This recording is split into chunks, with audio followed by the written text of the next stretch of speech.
Hi there, Zamir for NerdTube. These are my thoughts as well as some minor spoilers for Mr. and Mrs. Smith, the series. This is season 1 on Amazon Prime.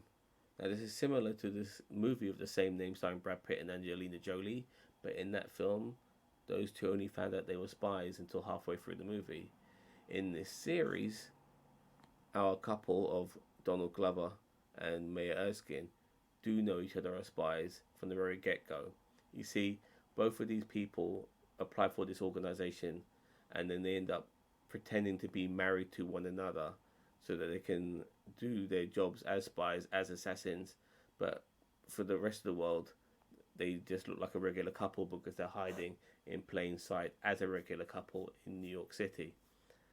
And they get given high risk jobs, that being maybe assassinating somebody or delivering somebody who themselves are trying to avoid being assassinated by other organizations, maybe delivering a bomb to blow up a particular building, who knows. But those jobs are high risk, they get paid pretty well. And when they're not doing those high risk jobs, they're trying to find out who each other is. And in the early episodes, when they don't know each other that well, I mean, they're just learning who each other is, to then later episodes of them falling in love and you having a care for one another because they're living with each other, to maybe slightly later episodes to them sick of the sight of one another because they're working and living with each other all the bloody time, having no time apart, getting pissed off with one another's sort of perks and traits of each other's characters that kind of grinds their gears, so to speak. It's kind of funny, interesting at the same time. But when the show is not being an action fest with some really good, exhilarating action scenes, unfortunately, some of the sort of smart Tarantino esque kind of dialogue doesn't grab your attention as it should do. At times, I'm thinking to myself, this is pretty cool. I love the way they're communicating and stuff like that. But other times, I'm thinking to myself, well, I'm not gripped by this. This is boring. And that does unfortunately happen in almost every episode of this particular show.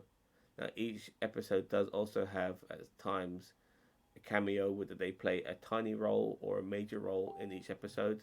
We're talking people like Alexandra Skarsgård, Ron Perlman, Paul Dano, Wagner Mourner, Parker Posey.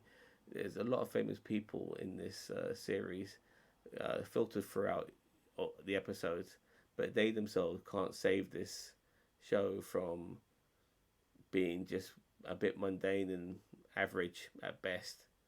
I'm going to give this show a very generous 6.5 out of 10. I wish I liked it more than I did, but unfortunately, it didn't grab me as much as it should do. I wasn't gripped by it. It was just okay to watch. I mean, it's good to see people like Donald Glover, who's always great in whatever he does, and he was great in this. But even he couldn't save this. And the character by Maya Erskine, she's a good actress too, but yeah, she's no Donald Glover, that's for sure. Anyway, let me know what you think. It's an okay show. Give it a go. I mean, it's based on something that we all know.